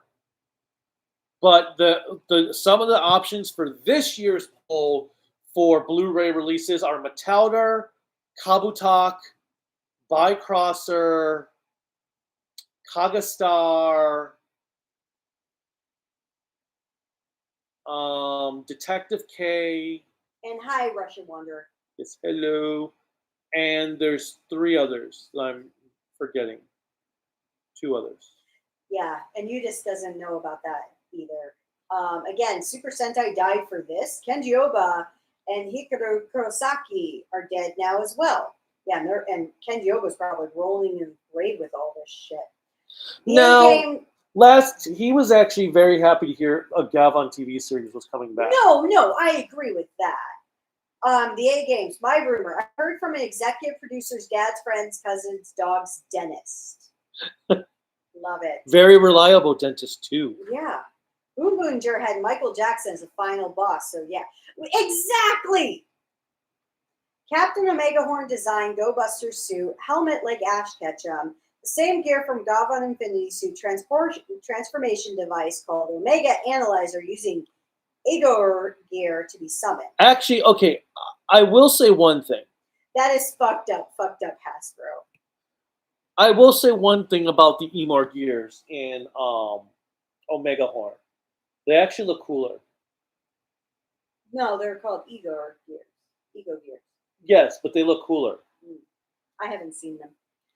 Man, I wish Hasbro had no Transformers license. They are the ones who created Transformers. I was going to say, they created Transformers. It's not a license. No. They own it. That's their IP. They're the ones licensing it out to Blockies and other people. And the world was worsened by these 2 companies. They're Microslop and Rotten Tosh. Yes. I think we need to go back in time to deal with Bill Gates. Oh, Bill Gates has been a hypocrite for decades. Also, I hate Hasbro even more when they in recent years killed off pretty much all of their franchises they deemed unprofitable. Milo Pony and PJ Masks were a part of the killed franchises with Power Ranger. I thought Milo Pony was still going on. I thought they had the Gen 5 series. But then, no. Didn't Tim say they ended Gen 5 already? already? And they are not releasing any more of the DVDs. Well, they're not releasing any more DVD. They haven't released DVDs, I think, since. They're still releasing toys, though. Are they? I thought they were. Maybe I'm wrong. Because I thought Tim said Gen 6 was in production. Because apparently Gen 5 was a failure because it didn't hit the same numbers as Gen 4. Because Gen 4 was probably just a time capsule. I was going to say it just hit at the right moment. That's when anything works. But no. Hasbro is like is like what Funimation was with Dragon Ball Z. They have Transformers, which is their perfect fucking lightning in a bottle. Okay. That's why they have never stopped anything with Transformers over the last 40 plus years. Because they can still keep on producing shit and people will buy it. Yes, it's a prime problem. Ha, ha, ha. Okay, so Russian. Yes, we were undecided about Gavan Infinity. But after rewatching the Space Sheriff trilogy, I really wanted to give Infinity a chance. And I was kind of excited for a brand new show. The difference is, I gave Project Red 23 episodes to impress me. It failed. Why am I going to continue watching Project Red? It doesn't matter if it's changing to a new show. It's Project Red. Well, that answers Jake Schuster's question as well. Are you looking forward to watching Gavan Kaiju show? Nope. The only way I would watch Omega Horn is if they announced it was being simulcasted on Tokusatsu weekly. But who knows if Tokusatsu is going to exist much longer, given Redial seems to be doing away with all of Shout's properties. Because for all we know, Zets might not even be streamed after the series ends. It might be gone in a month. It might be gone after the first week that it ends. Who knows at this point? We'll have to see what happens when Myth gets announced. If Myth gets announced for a US release on Tokusatsu, then it might be fine. That means Tokusatsu will probably be fine. But if they don't announce anything for Tokusatsu, then I would say that after Zets ends, Tokusatsu will probably be done. For me, do you think American TV censorship is stupid and outdated? Yes and no. Like, when we lived back in New York, we would get some of the Canadian stations, and some of the Canadian stations in Buffalo were very different than the American ones because of the fact that their censorship rules were very different than ours. Like, they could actually have all the swear words on television during the day, because if you watch Sopranos on a Canadian channel, it wasn't censored. Now, there is some value to some of the censorship rules when it comes to the type of programming I'll be right back. you have for younger children. I don't believe in hefty censorship, but I do believe there should be some limitations of what can be allowed. However, I do believe it is significantly outdated that we have to censor so much when our movies that are aired in theaters, that now even late night shows or streaming don't follow the same standards of what goes on a television show. Like, if it's aired on television, then yes, anything on streaming has to follow those same censorship standards. Or if it's going to be for a PG-13 audience or a PG audience, it has to go through those censorship standards. There was a purpose for it once upon a time because they went a little haywire. Now, do I think that prevented my family from having me watch things that were outside of their censor ratings that were not for my age range? Absolutely not. I still watched everything. It's one of the reasons why Child's Play was something I watched, and I watched more porn as a child than I did as an adult. Don't ask. But yes, there is a part of me that does feel censorship is antiquated, not stupid, because there was a method to the madness, but there is a lot of antiquation with it today. What do you think as a teacher? Well, okay, censorship made sense when it was on TV that anyone could just turn on and watch During children's viewing hours. But now, now that kids can watch anything. Well, now kids can watch anything, anywhere, anytime they want. Their parents don't give a crap. Parents don't even seem to care these days if their kids actually swear or not, which is ridiculous. And, well, yeah, because we were always like slapped upside the head if we swore inappropriately. And so censorship today doesn't make sense. It also doesn't make sense because it now changes by the network. Mm-hmm. Shows are now allowed to drop an F-bomb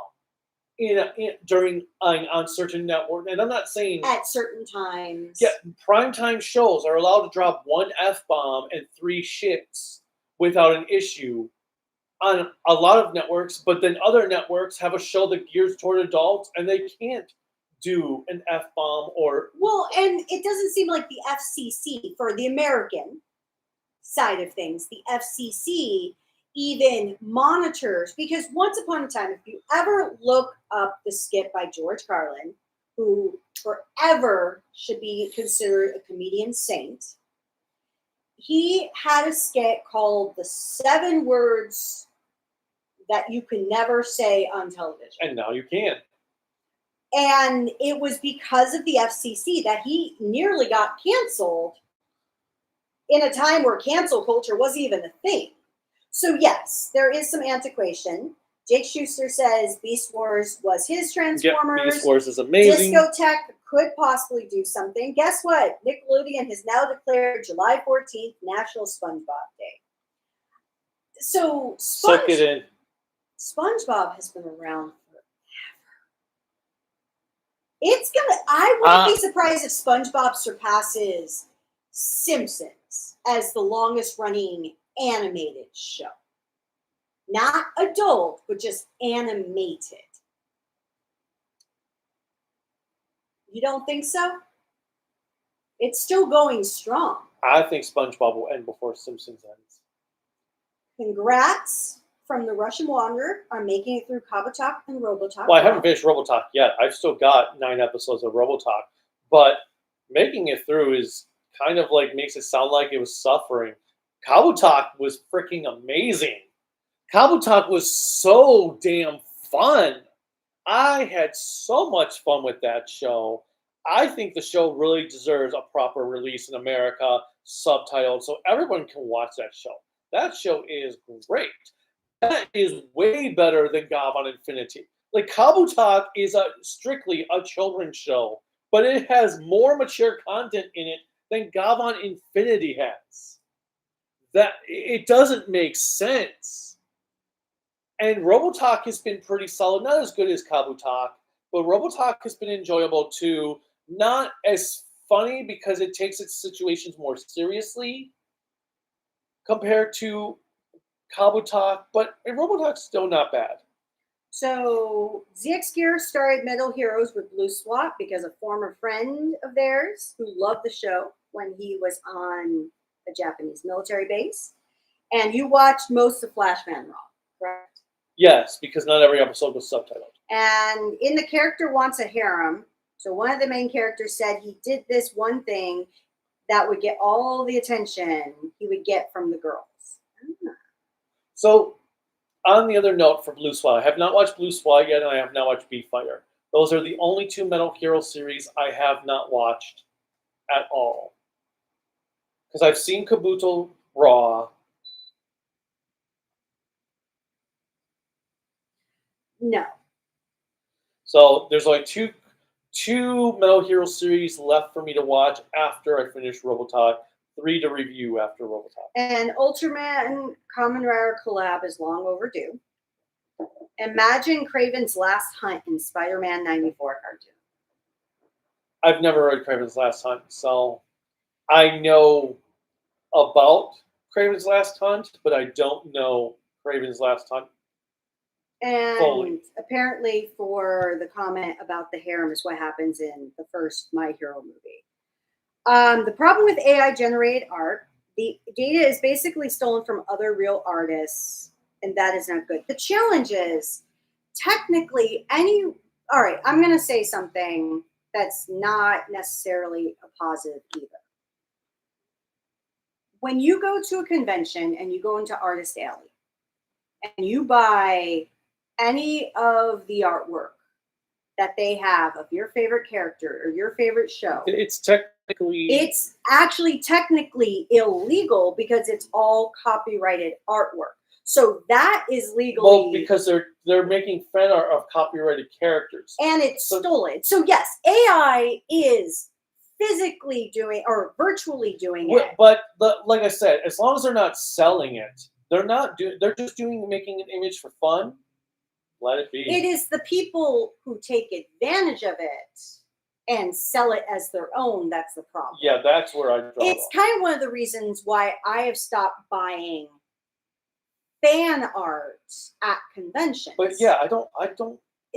Don't get me wrong. There's a lot of great fan art, but I don't want fan art anymore. I want official art, and there are a lot of celebrities now that won't even autograph fan art. No, they won't. Like a lot of places, unless it's commissioned fan art from them that they got approval from the original company to sell at their own booths. Yeah, they won't. Celebrities won't sign fan art anymore. It's this whole big thing that, yeah, the art is cool, but technically that breaks the copyright. Now, I like Kubernetes' comment. I thought the anti-AI crowd were mostly artists who lost their jobs or edgy teens wanting to hate something as bad. So it technically is more so the second side. Now, there are artists and writers and actors who have lost jobs to AI. And I am not going to by any means diminish. But that's different from what I'm referencing. That is a completely different beast from what I'm talking about. No, you're anti-AI if it stealing is people's jobs. Yes. Like let's actually use the AI to get rid of Elon Musk. Use AI to remove Jeff Bezos. AI could do their jobs. No, so I'm looking at AI for, all right, let's think about for cancer. For a lot of those surgeries that have a very difficult time getting to the minutia of where everything is. You can utilize AI to help build different things virtually that can be physically built in the real world to help. Our company uses it to help build different parts for missiles, or to know if you're going to use this spec to build a missile. They use AI to virtually build it to see, can a human being physically fit into a capsule for weeks on end and not legitimately be crushed? Okay, here's another question. There's been a writing website out for 10, 15 years called Grammarly. Yep. It uses AI to write papers for you. No one complained about Grammarly 10 years ago, outside of teachers now having to plagiarize check if Grammarly wrote someone else's paper. I use Grammarly to help me verify spelling. But I never heard anyone complain about Grammarly being used. And now no one even thinks about Grammarly when they're talking about AI programs. Well, if you think about it, a lot of the tools that we use today use AI machine learning. Why are we getting upset now when Grammarly has existed for a good decade? Mm-hmm. Well, technically, so has ChatGPT in different incarnations. And Google has utilized AI for a very long time. Like AI for surgery is the way to go for surgery. And for medical advancements. Yeah, medical, anything dealing with medical, you should absolutely be using AI for Now, anything and everything you can to help people survive. in all honesty, I can guarantee you at some point in the future, hopefully I'll be retired by then, AI can replace my job in human resources. You don't actually need a human in human resources all the time. You need one human, not. Oh no, it's ridiculous. Hi, I'm looking for human resources. We are human resources. And AI has been used for customer service jobs for the last 15 years, mainly because people don't want to work customer service, and because they were having such shortfalls of staffing, they had to go to a digital means to prop up their customer service. AI has been answering our phone calls to technical services for the last 20 years. Mhm. Press 1 if you'd like to go to customer service. Press 2 if you would like to go to. So that's why I'm not. But I also am a soulless business person. That's why I can see all of the business. I see both the benefits and the complaints to AI. I agree that there are people using AI the wrong way. Oh, absolutely. And those are the ones that are taking the benefits of it away. Yes. Now, here's another thing that can be utilized for AI that I will say personally. If you have a hard time writing, not writing a story, but you write words that you want to say to another human being. My God, I wish I had AI when I had to write 12-page papers and I could only make 10 pages. Well, I'm thinking about... And we had to use a specific font size because our teacher's like, you must use this font size so that you can't change the font to make it stretched out to 12. Oh my God, I wish I had AI to say, hey, I need this stretched out to 12 pages. Or I utilize AI to say, can you please make what I wrote here not sound like I'm trying to yell at another human being? Because there are many times I will write my emotion on a page, throw in the chat GPT and say, I have to send this to my manager. Can you rewrite this so it doesn't sound like I want to get fired today? So there are benefits. Now, but we're getting on a whole other topic. So next question before we go back to Toku is, Kelly, did you purchase a Switch 2 in response to Sony and PlayStation stopping from making physical discs? Yes and no. No, technically you did because you whatever. All right, I bought the Switch 2. She bought the Switch 2 because technically she just wanted an excuse to get another Animal Crossing again. That is not completely the point. Did you buy Animal Crossing for the Switch 2? No, I have a $25 gift card I'm going to be using for it. Because that's basically why she bought the Switch 2 for me. She wanted to buy it to me as a gift and give me Donkey Kong, but ultimately she really just wanted to play Animal Crossing again. And she bought the Switch 2 to act like it's a gift to me, but she knows she would be playing it more than I play it because I've barely even touched our Switch 1. But it's a nice gesture of her making up the reason for why we got a Switch 2. And apparently I am totally on point with that without I just find it funny that you're like, have this whole conspiracy theory because I legitimately did buy it because you were so depressed about other systems going to digital. But yes, there is a part of me that also wants to get the Yoshi game but no, yes, I do plan on getting the other Animal. But yes, Tears of the Kingdom and Breath of the Wild have been upgraded to Switch 2. Yes. So they do have games out. Yes, but no, it is for him. I will just be playing it because the Switch 1 was purchased for him. But the Switch 1 was given to me as a Patreon request. That you fulfilled. For reviewing Adventures of Baron Munchausen and Immortal.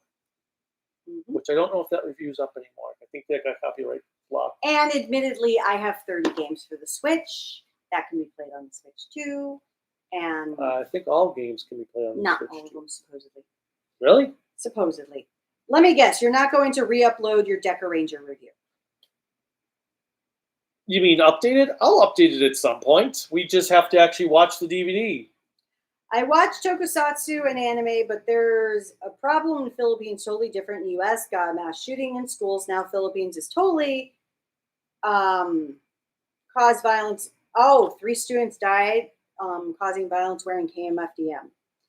Well, ours was caused by a guy listening to Marilyn Manson. Unfortunately, it has nothing to do with the bands, has nothing to do with the music. It is just a sick individual harming other people tragically because they may have been bullied or whatever reason. And I was bullied when I was younger. Don't see me going that fucking ape shit crazy. I know other people who are bullied. You weren't bullied and you got suspended. All because you liked a girl and... Yeah, whatever. But anyway. Perpetual motion engine successfully built in Japan. Scientists claim to use corpse of former tokusatsu legend. I don't know if that's true or false. Now but that aspect of AI is what I will say is the bullshit part. Using people's likenesses in AI because they didn't expressively say people cannot recreate them using AI because the thing never existed back then. Well, here's the problem, though. No, there is no problem. No. I'm not disagreeing with you. I'm just saying people have been talking about AI since Asimov's time. I know. And you would think like Isaac Asimov, for example, and Philip K. Dick would put in their estates, do not use any of our stuff for AI since we basically created it. But yeah, taking dead actors to recreate an AI, no, that is not okay. Especially with like Stan Lee's family because they're just causing more elder abuse even though he's dead. Oh, and ZX Gear meant Diaclone and Microman. I know. I saw that. Those. Man, Gen 5 just died. Wow. I am a part of that problem in regards to Transformers. Watching European films makes me happy. TV censorship exists. Not really. I can switch it. Well, and that's the thing about, I think, the other thing that can go with even YouTube. If there's something that makes you feel uncomfortable or inappropriate, you have the ability, just like even with television, to turn it off. I agree with Cabernet there right here. What? I get it. TV censorship should exist, but not to insult audience's intelligence. And that's been my biggest issue with a lot of Toku shows, is they are just treating their child audience like they are morons rather than giving them something to actually think about. That's part of the reason I really think they're having ratings issues with these shows, is because they're expecting the kids' audience are just going to watch the show just because it's targeted towards them, and they don't care about if the kid actually feels challenged or not. That's the one thing, like with Soul Brain, Wing Spectre, and XC Draft. No matter how much I dislike Soul Brain, they still challenge their audience by having things on criminals, having suicide plots, putting people in dangerous situations. They still challenge their audience to see through the stuff, to elevate their thought process. Like, damn, what would I do in this situation? Or that's a good reason to not kill myself and all that stuff. But now these shows are not even touching on those subjects, not doing anything with it. They're just expecting to treat kids like they're the lowest common denominator. Well, I agree with Kubernetes saying that's the main dissatisfaction with American media. I wholeheartedly agree. I even agree with it on the Doctor Who perspective, because we feel that things have to be made for certain audiences, so it has to get this certain mindset. And I don't agree completely. And Jules says Philippines got corruption out of nowhere. School from Philippines has violence. Last one, EJK from City from the TV show. Hold on, you just says they consider Problem Child to be part of the Chucky series. It should be, technically, with how violent it is. And I love the Problem Child series. I don't think cussing should be part of TV censorship since the parents will say them and the kids will use them. Absolutely. Yeah. No. And that's the other thing, that there is no longer any consequences for kids swearing at school. I sent a kid to the office once for saying fuck in class, and it was nothing. See, I think censorship should be based on either violence content, sexualization, or nudity. Like, if you are airing a show that is going to be geared towards kids, limiting sex, not sexuality, like talking about gay or lesbian or anything like that, but just overt sex. Russian. Only the first 2 episodes to Robotalk are subbed. I've never saw anything for 3 to 5. Let's see. Kabutalk was another childhood favorite of mine, or my former friend. Well, yeah, no. Simpsons is at the 800s no, Simpsons does win. I just meant I could see SpongeBob. I thought SpongeBob actually had more than 300 episodes. Well, I was going to say, because SpongeBob also came out later. Well, they did, but I swore they had more than 300 episodes. Kids watching Coco Melon. This is the worst show, has AI and worst violence. I'm not surprised. I have a much stronger reason not to buy fan art at all. Lack of money. Too true. Philippines loves from Japan because kids love watching anime and tokusatsu, but Japan is so sad. Well, the problem is the Philippines, like when I was young, I always believed, based on how school taught it, that America took over the Philippines because it was so close to Japan. And I don't know if that was true or not. But where like Puerto Rico is a part of the United States, I don't think the Philippines is. I don't know how it all works. Human resources was always the least human job. Yes, yes. And I'm saying this with 22 years of experience. It's the least human. They use AI in customer service. I thought they hired Asians now. Wasn't there a popularity in hiring Filipinos or Indians because they speak English very well? There was. And then they started getting too expensive. Or they started not wanting to pay for that. AI took over website moderation for multiple sites like Roblox and Twitter. Yes. And Facebook. CCM, the AI generated show. I hate AI from TV shows in the Philippines. Animal Crossing New Horizon can be played on the Switch too. It's way cheaper too. Yes, but if she wants to, but she has to erase her current. Oh, I finally figured out how to do it. I finally got it on the Switch one. To replay it without erasing your data? With erase my data. I thought you were going to not erase your data. Well, it was the only way I could play it again from the beginning. You couldn't even create a new profile? Nope. So you could have just waited like 2 weeks? I was going back and forth that I should buy it. Oh my God. So ultimately you erased your data to start over when you bought a Switch 2 anyway and could start over on there. Mm-hmm. You are brilliant. I am blonde and Polish. Like, wow. You are as bright as coal. Oh, my eyes hurt. If people can use likenesses for AI, then why put in perpetuity on contracts? Because they think in perpetuity makes it seem like it can literally last forever. Most contracts have wiggle room to get out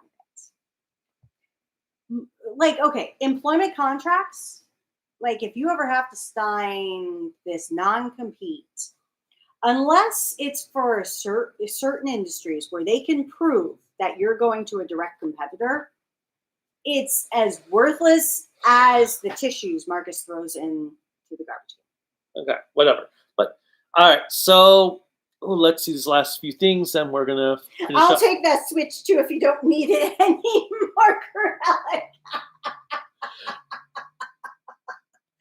Soulbrain was doing that at the same time in the US. That Spider-Man cartoon forbid the characters to punch the villains. Switch to replacement of batteries updated. Okay, so yes, He's gonna keep the Switch too, because since I bought it technically for him, he won't ever give it up. yeah, Ocarina of Time remake is coming out later this year, so I actually can play it now. And I can play the new Donkey Kong game. He won't play the new Mario game that's on the original Switch that he bought years ago. I bought that game. I'm gonna play it. Yeah, after everything for Yakuza has fully been released. It's just that Yakuza kind of came and went, and came and never went. Yeah.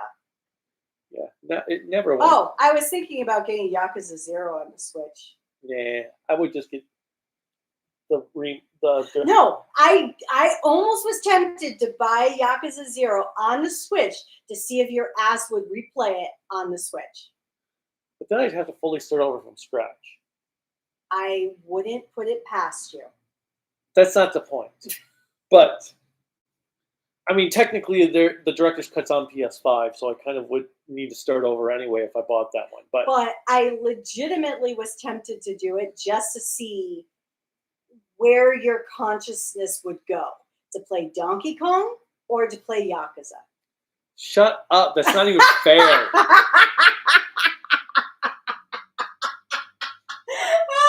At least I got to enjoy one good final gaming franchise before Digipocalypse happened. But seriously, I was tempted to see what you would do. Okay, but anyway, Gavan Infinity, not Switch 2.